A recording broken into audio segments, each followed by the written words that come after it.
Hey guys, Jared James here, and I want to talk to you today about real motivation, no excuses, like what we really want, what we really, what they happen to be. I get the opportunity to go around and talk to a lot of different people and hear from a lot of different people and hear why they succeed and why they didn't succeed. And a lot of things I say, let's be honest, the things that Anthony Robbins said, the things that I say, the things that other speakers in the industry say, the things that, they're not things we never heard before. We may be saying them in a different way, you may feel them differently from us, but there's nothing new under the sun. What I've found is that most people's issue is not that they don't know what to do, it's that they don't do it. I was saying to an audience the other day, I said, look, if you want to lose weight 500 years ago, what is it? Diet and exercise. You want to lose weight 250 years ago, what is it? Diet and exercise. You want to lose weight yesterday, what is it? Diet and exercise. And yet we'll go and buy watch something on TV and buy a belt that straps around our waist and shakes our stomach enough because, if we act right now, we get 2 for $19.99 because please, anything but diet and exercise. We want everything but what works. I was talking to this lady the other day and she was telling me about a particular eating or weight issue she had, and she said, I just can't get my eating under control. And listen to her wording, I can't do it, I can't.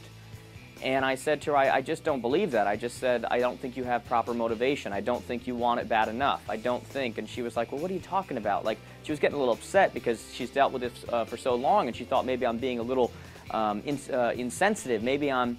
And I said to her very simply, I cut right to it, and I said, I didn't have a lot of time at this point. I just said, look, if I told you your children were going to die next week if you didn't get your eating under control, would you get it under control? She goes, of course I'd get it under control. I said, so it's not that you can't do it, it's that you don't really have the motivation to do it. You don't really, the truth is down below until you're honest with yourself, you are kind of okay with it. You are you may not always like how you feel around other people, you may not always like the fact that you're kind of out of control, you may not, but in some level you like that food more than you hate the idea of having to say no to it. Because if you had the right motivation, you would, and that's what I'm saying to you. Is that what we need to do is we need to stop telling ourselves what we want based on what we think other people think that we should want or think whatever it may be, and really set things based on what we really want. Because if it doesn't mean that much to you, then you probably should stop struggling with the idea and constantly beating yourself up, because the truth is, until it means that much to you, it's not going to change.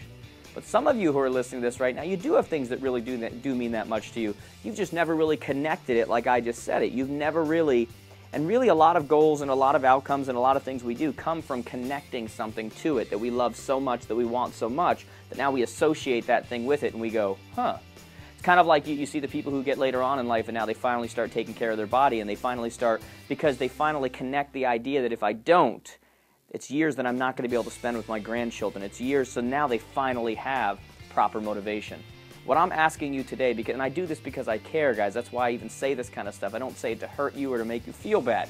I say it because I want you to, earlier on, before another 15 years go by, learn to connect it now and figure out what you really want. When you don't want to make those phone calls to create new business, when you don't want to have those conversations, well, you also want to be able to spend quality time with your family, go on vacation, and not worry about finances. So learn to connect that to it. Guys, as always, I hope that we get the chance to stay connected on Facebook and Twitter and all these different places, and now even YouTube. You can be subscribed on that. It's so cool, the world we live in now. I hope we get a chance to meet so many of you in person soon. I hope you have a good one. I'll talk to you soon.